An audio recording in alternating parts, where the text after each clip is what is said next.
Welcome to the Radical Responsibility Revolution podcast. This is where we are transforming lives, inspiring you to reclaim your health, your wealth, and the power of your mind. Here we share actionable insights, inviting you to turn inwards and design your life of purpose and abundance. Welcome back to another episode of Radical Responsibility Revolution. And all right, y'all, today's guest is Devorah Brinckerhoff. And if you've ever felt like your life needed a creative exorcism, gentle but thorough, you're going to love this conversation. Devorah doesn't just make art. She uses art as an integration portal. And you know how much I love a portal, a tangible, rip it up and rebuild it process that helps you witness your story without reliving it. Thank God. Dissolve old identity layers and reassemble yourself from the inside out. We're talking visual storytelling, the messy middle, why good art is a scam. Oh, I love that part. And how creativity is one of the fastest ways to get out of your head and back into your body, where your truth, your worth, and yes, your abundance actually live. So if you've ever said, I'm not creative, buckle up, Buttercup, because Devorah is about to prove you've been creating your whole life and it's time to do it on purpose. And as I do with all of my guests, Devorah, I start with, where are you today? Not where physically, where are you in your life? Who are you? How are you serving this beautiful place called planet Earth? I'm in the best place of my life. Life just keeps getting better and better. I love helping people tap into their inherent creativity. And for anywhere, I think creativity meets you wherever you are on your path. And so I get to hold all different kinds of spaces and places for people where they are. I love it. It's so meaningful. Yeah. So tell me what your definition would be to a person that says, I'm just not creative, because that's the conversation that people have all the time. I've heard it for decades. I'm not creative. Well, okay, we know that's not true. And I want you to give your version of what that means and how you can share that so that it can begin to untether somebody from that idea. Yeah. Well, I think that it is almost when anybody says that, it means they've lost connection with themselves, and that is really what creativity is. It's connection to yourself. It's whatever you're doing that you think is fun and you lose track of time. So whatever that is for you, dancing, right? Um, Mhm. Gardening, cooking, even I'm like tapping myself because sometimes I feel like that when I'm cleaning. In fact, I like to clean my studio as a way to enter into the creative space, which is funny. I mean, my studio is a disaster, but it's a clean disaster, if you know what I mean. Mhm. So creativity really, that is how I define it. And then anybody who can, for this particular process, anybody that can cut or rip paper and use glue and a paintbrush, that's all they need. If you can draw a stick figure, you're good to go. Yeah. So 5-year-old skills. 5-year-old skills. I love that. I love the idea, though, when you say 5-year-old, because Uh-huh. it's just becoming so clear throughout the past decade or so that it's our childlikeness, our wonder, our curiosity that has, I'm going to be really dramatic, has been ripped out of our soul. Yeah, And so just that idea that we can become childlike in this process, this yeah, creative process, because yeah, everybody, I imagine, can relate to being lost in time, which is yeah, so fun. yeah. Share some of the moments that you've seen with other people that you've worked with, Uh-huh. that childlike wonder, and what shift do you see when they get back into it? Because it is part of, I think, our lost soul as a planet. 100%. And I think that what I love seeing is that people come in with a lot of fear. And as soon as they start ripping up paper, it's fun. Like it just is fun and it's empowering. And so it starts this momentum where it becomes playful. There's curiosity and then there's laughter. So it's kind of that trajectory moving away from fear and our thoughts, our fear-based thoughts, into curiosity, wonder, possibility, dreaming. Like when we start playing, we really open up the whole world to possibility, Yeah. and people love it. Yeah. I agree. And I don't have a problem with the playful part if I'm in that sort of environment, a creative Hmm. environment. Hmm. I think I shared with you on our pre-call that I did a lot of that in Playa. What I do notice in those kind of environments, because I've been in them in multiple decades, retreats, etc., is Uh-huh. there's also this faction of, I'll call it a woman, but it's mostly women, not men, that are already feeling like they're artistic or crafty, Uh-huh. and they're in that perfection mode, Yeah, yeah, yeah. right? So they Yeah, have to do it right. Not right. that the people that aren't in that category necessarily don't want to practice that do it right, because there's a lot of perfectionism going on, especially in the female genre. So what do you do with them to help them unleash that fun childlike experience? Because I know they're out there and they're listening. Yeah, you're absolutely right. There are a lot of people actually that want to curate their experience. They have a preconceived idea of what it should look like, or and I have them rip stuff up immediately without thinking. And so if there's resistance and somebody likes something, we'll do a quick exercise. Like a blind contour drawing exercise is something that people can do really quickly. And it is amazing to me how quickly we become attached to that drawing that we made. So, one, that proves my point that we love making things with our hands. It gets us out of our head and into our body. And then we fall in love with what we made and we become attached to it. And the first thing I do is have somebody rip that up. And they're like, no, exactly. Like, no. And I'm like, it literally takes less than 30 seconds. You can make 100 more in a minute or 2 minutes. And so that attachment and being able to stop curating is so freeing. And then people have an idea of what I mean by listening to their body versus their mind. And they have this sense of immediate relief. And they're like, oh, okay, there is no such thing as the right way when we're doing this really with most processes that are out there today. If they're valuable, it's not about doing it right, it's about doing what's right for you, and that the only way you know that is by connecting to who you are underneath all the chaos, the noise, the direction, the rules, like whatever, right? And that's playful, is to like leave the rules behind and see who you are without them. It can Yeah. be People do have resistance to that, but very quickly they move away from it. It's true. Oh my gosh. That is so funny. I don't know if I shared this with you, but I did my first contour drawing, blind Uh-huh. contour drawing in Uh-huh. Playa, and I have it in my bedroom. And I thought, as you said that, my heart went, oh my God, I can't even imagine tearing that up. So, but here's the thing is, I get what you're saying, Uh-huh. and it'll have to be at another time that I tear it up. I won't do it here. I won't do it with the one I On have. But I want you to explain to people what that is, because it was one of the most powerful things that I have ever done.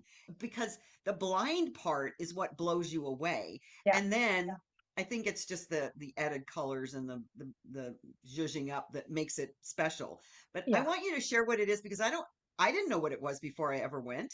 And I think Yeah. it's really important for people to understand what that is. It's so freeing. It's very cool. So, you are looking at the way I teach and I'll be Mhm, curious if this is how you did it. You look at yourself in a mirror on your phone or screen computer, and you have a piece of paper and a pen, pencil, marker of your choice, and you put it on the paper without ever picking it up. You look at yourself, not your paper. You never look at your paper, and you draw what you see.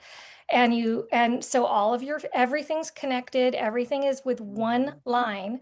And I don't want to tell people what it often looks like because I want them to have the Yeah, experience yeah, for for sure. themselves. Mhm.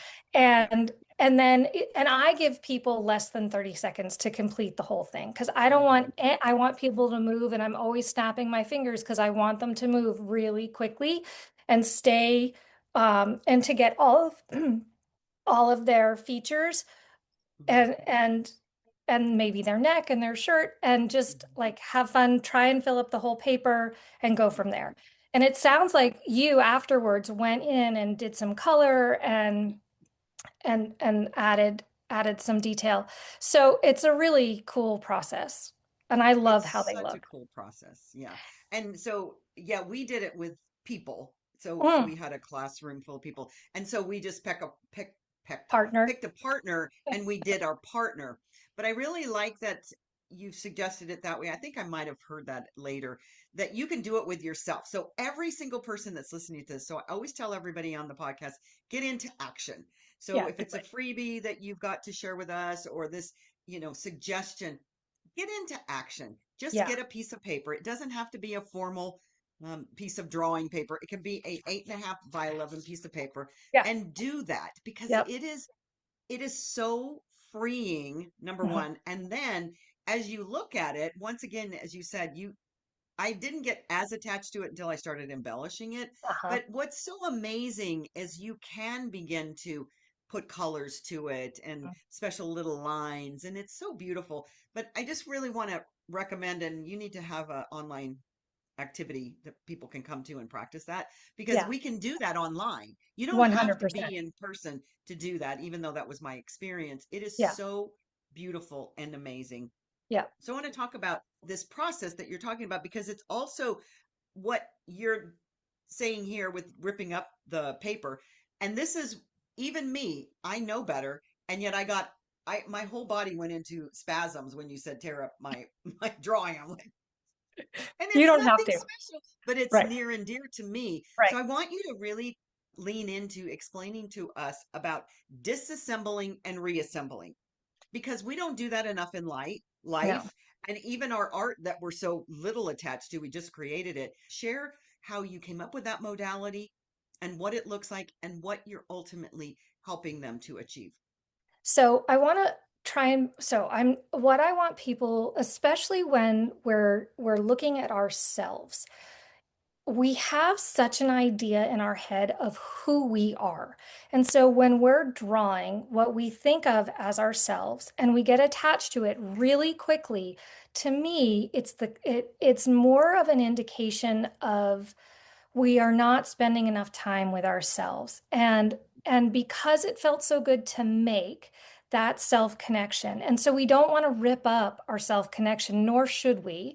But let's do it again. Let's keep making those so that they become less precious. The only reason why it's precious is because we don't spend enough time feeding that relationship that we have with ourselves. So if something is near and dear to you, like for me, when people come in, they're like, well, all of these photographs or this love letter or that love letter or this hate letter, like I need it. I either need this as evidence or I need it to prove something or I need, like, it shows that I was loved. And I'm not ripping that up. I'm like, you do not have to. This is not, it is about the energy of that attachment rather than the actual piece of paper. I personally think and like love going into um, thrift stores and looking through other people's letters and postcards, when you find those things, because I do think that they hold the energy of the person that wrote it. And I like thinking about their story and creating a story around their story and the layers of all of that. So I think I lost the thread of your actual question because I got really excited about the ways in which it's so powerful when we make something that's it's a self-expression, and that Mhm. is what we need more of, so much Yeah. more of every day. Well, so one of the words that you used in there was evidence. So we have all of this. Mhm. The new buzzword these days is, do you have receipts for that? So in other words, but it's basically what they're saying. Do you have evidence of that? But you It's bought not it. an actual receipt, but this is the new buzzword, which cracks me Mhm. up. It's like, Mhm. show me your receipt for that. But Yep. that's really what we all have. We have file folders of all ways, our minds, our beliefs, all of that. File folders full of evidence Mhm. about who we are. Mhm. And so, really, that whole idea of dismantling that, even though Yeah. maybe we don't want to do it with a special, um, something that has that, what is that word I'm looking for? Sentimental heirloom. Sentimental, yes, right, nostalgic Nostalgic. quality to it. Yep. Right, I'm Yeah. not going to go like honestly, I have always on my desk, I have pictures of myself in Yeah. various stages, little baby pictures, and my, boyfriend when I was whatever. Um, like, I'm not going to destroy those. Right. Those are reflections of me at certain times. Yeah. And yet there is other evidence that really does need to be ripped up and thrown away. So I want you to talk about this.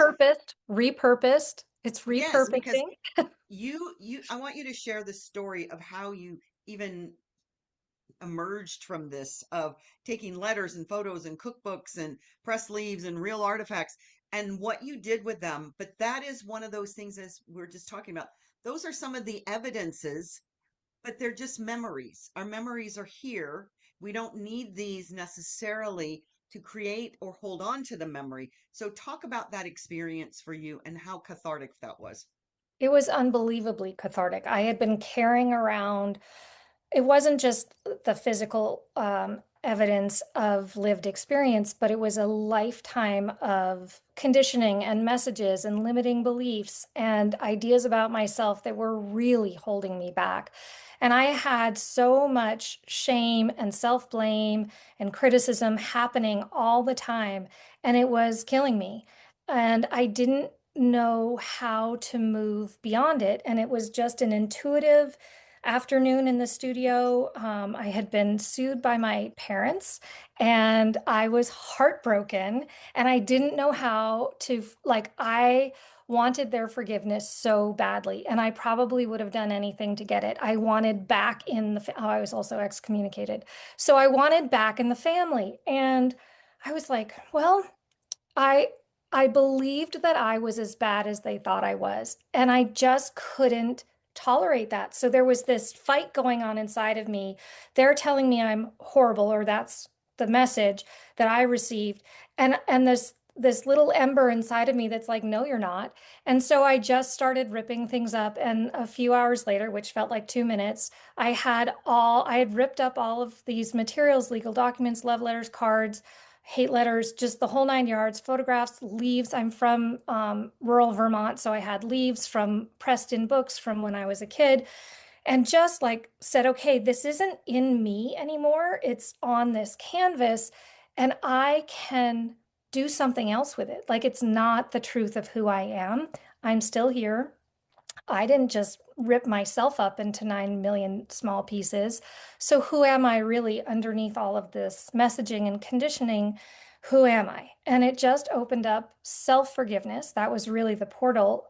No one, even if they had forgiven me, I would never have believed it because I didn't know how to forgive myself. And that's what really opened up everything as I started that. That was the portal, self-forgiveness into loving myself. And then, like the palpable change in how I felt within a matter of hours was too good. It felt too good to be true.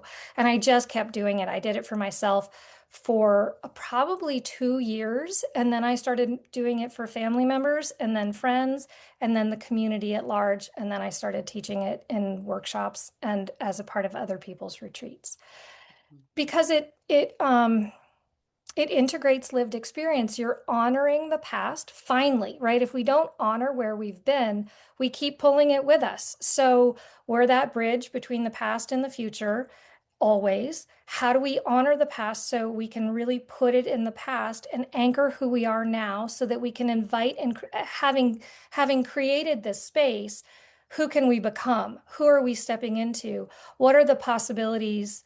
What are the possibilities? They're limitless. So who do you want to be? Who have you always known yourself to be underneath all the messages that you got that told you you couldn't? And that's really fun. And it's because people in an afternoon, they're dealing with some pretty heavy stuff. This work it can be celebratory.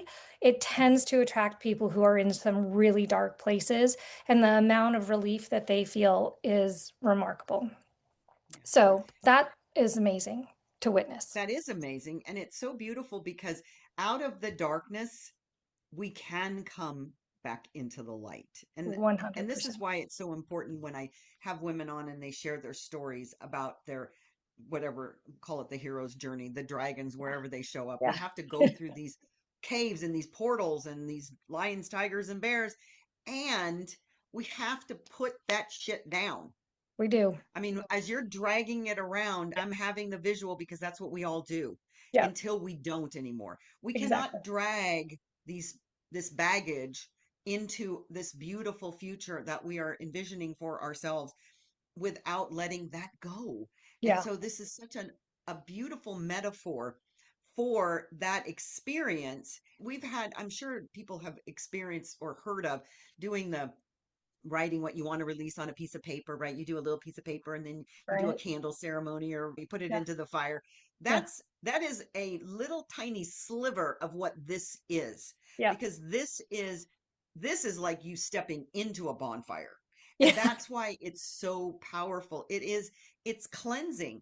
yeah. It's the fire will purify us in a Hmm. way that we can't do just with our minds. This is You why I'm can't. so excited in these past decade, ever since I had cancer, was to connect the body to all of this. Yep. Because we can write these things, we can journal these things, but when you have a visceral experience like that, and Yeah. why do you think rage cages, wherever Uh-huh. they, where you go Uh-huh. in and you beat stuff up, Yeah, right? those are Because fun. it's cathartic, because we get the Yeah, body involved and yeah, we let go of so much of that angst that's yeah, in us.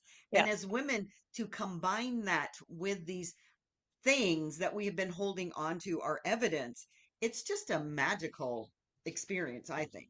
So let's talk about the way you came to be in this genre called art, because it Mhm. really is. I remember being 5 years old in kindergarten and doing finger painting. Like, that was It's fun. fun. It's And fun. I don't consider myself an artist when I take the word creativity out of it, because there's art, but my art that I do, I will say this till the day I die. It looks like a third grader did it. But Great. as you said in the beginning, I am so attached to it because it's my third grader. It's that Absolutely. girl inside of me that said, all of the people that were doing this around me had pretty, and mine is boom. So let's talk about how that looks from an artist perspective, and then delineate between creativity and what art is. So I think one of the things that I love, I there are so many gatekeepers in the art world, right? There are museums and gallery owners, and it's who gets to decide what's art, who gets to decide what goes on a wall. If there are people who respond to it, that's art. That's good art. If somebody has an emotional reaction, that's good art. For better or for worse. I hate this, I love this, still art. If you made it, you're an artist. Like I don't, that's it for me. Art is so subjective. People there is no piece of artwork that is going to please everyone. And so it is whatever pleases you. And skill level, people have different ideas of skill, and that skill is required or not required. And then a lot of artists that I know are trying to get back to the finger painting, totally abstract, out of the line, color expression. And are so hemmed in and made small by the rules in their head that they've lost that sense of connection to themselves and self-expression for others. Like we're just trying to speak what's in our heart and our soul. And to me, if you've done that, then you're an artist. And if you feel like that's something that you feel, and that's why we like what we make. And so when my kids were little and they brought home their stick figures, like I loved them. And I have a son who wanted to come and learn how to draw. And I took him to the studio and I showed him some tricks of the trade, and he just couldn't do it. He could not do it. And I looked at one of his drawings and I loved it so much as is. He would be a neo-expressionist, which is one of my favorite types of artwork. And I was like, I'm not touching you. You're like a brilliant creator. Why do you even want to learn like these skills? Because it will take you away from what you're already doing, and it's beautiful.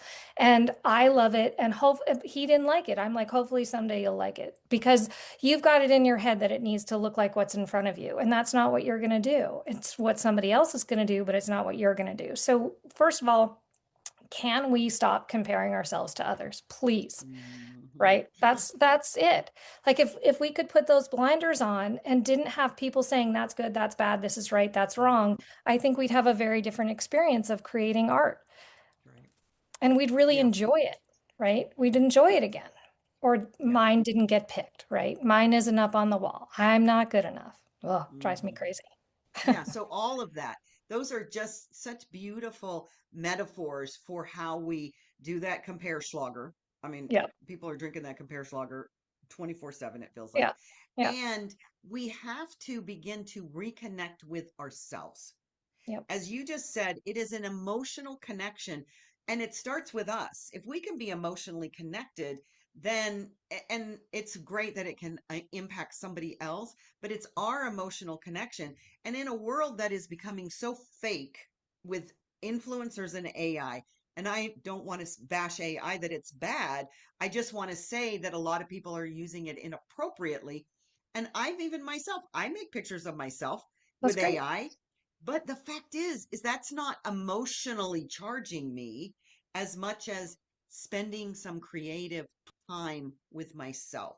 So let's talk about how we connect with our soul through a process called art. Because what you just said, it's the emotional connection.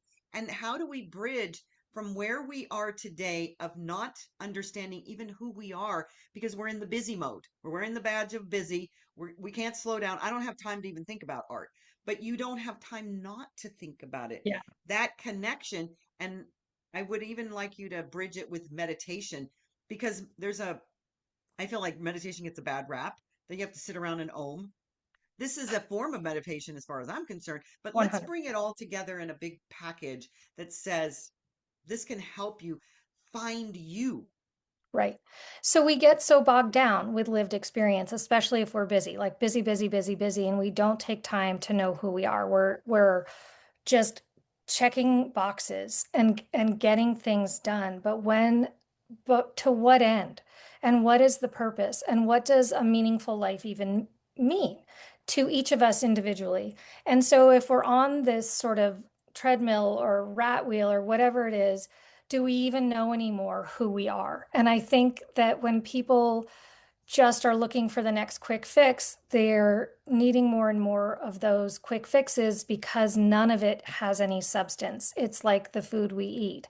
And Mhm. so even that's a whole nother, like that's just I start going down a rabbit hole of how we really nourish ourselves. And so time with ourselves, whatever that is, creativity, again, whatever that is for you. It happens to be like paint and paper for me. Um, but it can be anything. And if so, it is meditation. I think we can bring meditation to doing the dishes. I think we can make a meditation out of anything because it's about going inward and listening to who we are underneath all the noise of today's world. And I don't think there's, like you said, I think if it feels good to create images using AI, great. If you look at that AI creative image and you're like, well, I don't look that good, or you compare it and it's negative and you feel a contraction, not so good. So having that as your intuition, that contraction or expansion of how you feel, which is so important as your barometer for what you're connecting into. As you talk about our vibration, what are we tuning towards? It's how we feel is what's going to let us know as to how we're doing. And so when we're connecting to ourselves and we're doing it in a loving and compassionate way, then it's great. And with the materials of our lives, if it feels icky, if the materials feel icky, then there's a contraction and we have to address them. We have to acknowledge them. We have to allow for them, but we don't want to relive them. So you said in the beginning, like we're not reliving it. We're not using this as evidence as I'm terrible. We're using this as evidence of A, what I survived. And I have never known anyone to hold a piece of paper and say, I'm both this person in the photograph and here at the same time. I cannot be both. There has been a significant amount of time passed. And even if you just snap the picture and now you've got a picture in your phone, you're holding an image of yourself. You are not in your phone. You are always you.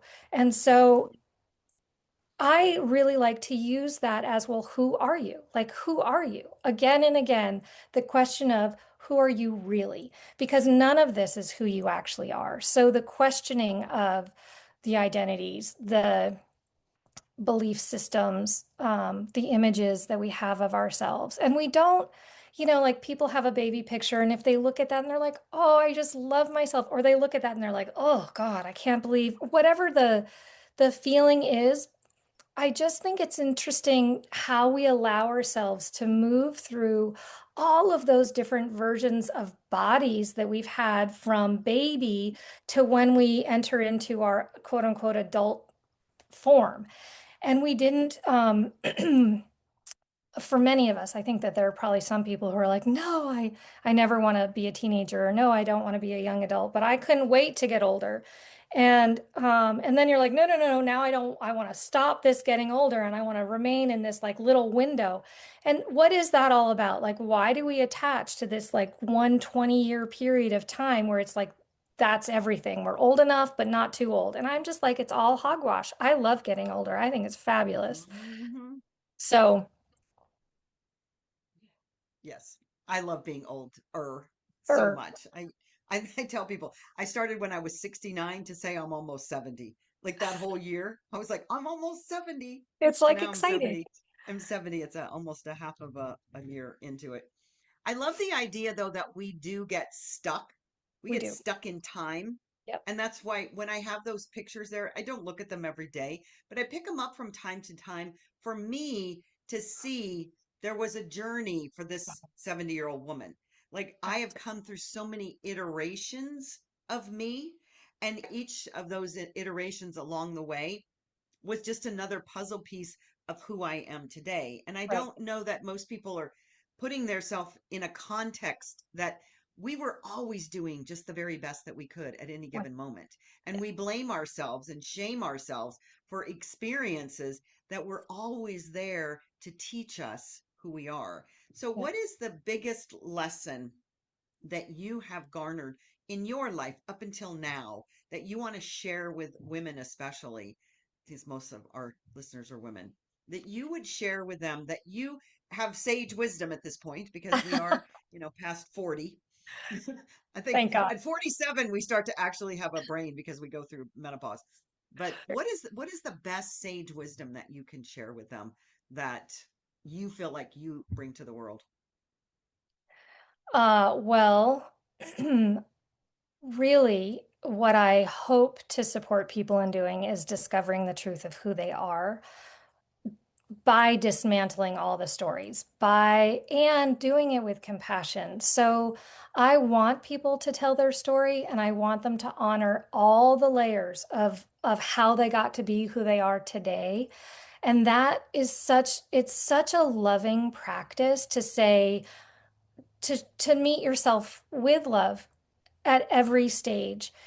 Otherwise, how can we step into who we really are? Like really, how can there possibly be any room left if we're holding on to all these negative experiences? So compassion through creativity. And that's what I guide, that's what I teach.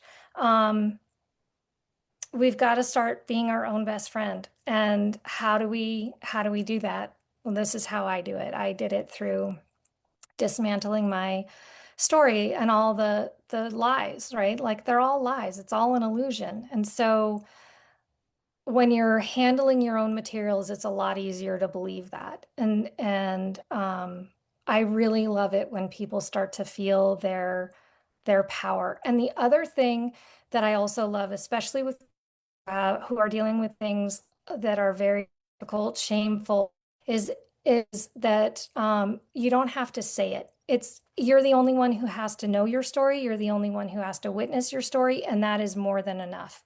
And as long as you start showing up with that love, then you're golden. Then you're calling in unconditional love. If you've given it to yourself, you're calling it in from other people.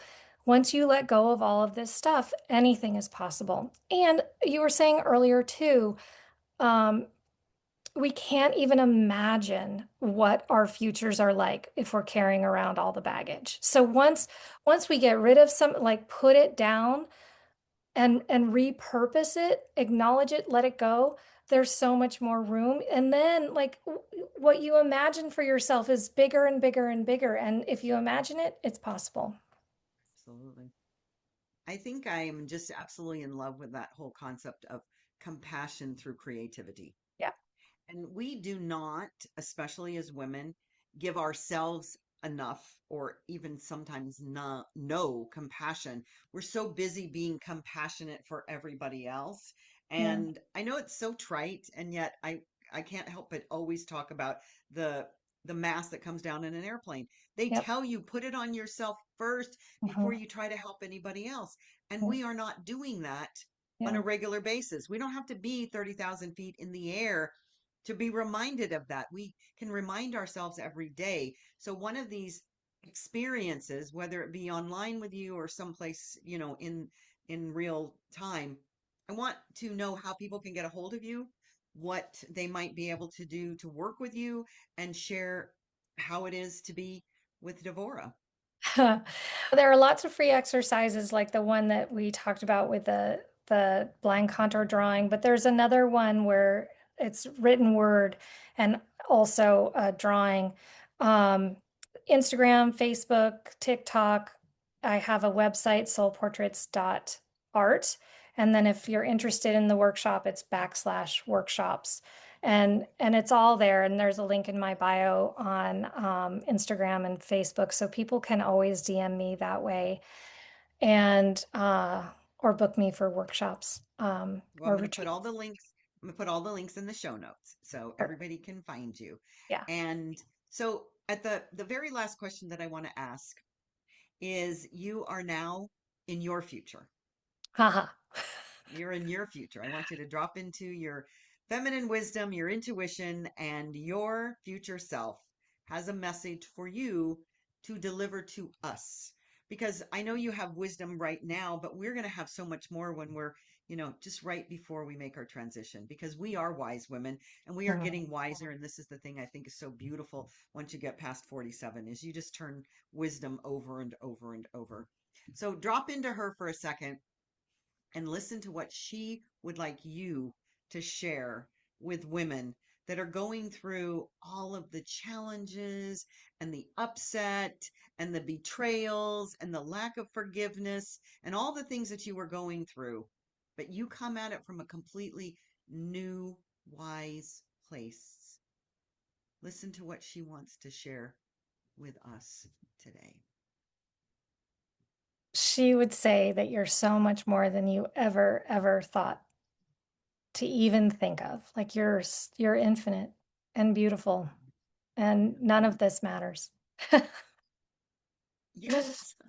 Right? None of it matters. Yeah, Let's have that's so fun. Just beautiful. like let's have fun. Yeah. And that's just really so beautiful because that's all we need to do. We Yeah. get so wrapped up in all of the doingness and the beingness of just Yeah. have fun and know Yeah. that you are so much greater than you ever imagined. Yeah. So as I Exactly. said, I'll put everything in the show notes. I'm so blessed that you reached out so that we can talk and share about this and know that this is going to be heard by the exact right person that needs exactly that. And I know that I needed it when I was in Playa, and it's just so amazing. There is nothing better than creating your own art, and it is personal. So Yeah. thank Yeah. you so much for spending time with us today. Thanks for having me.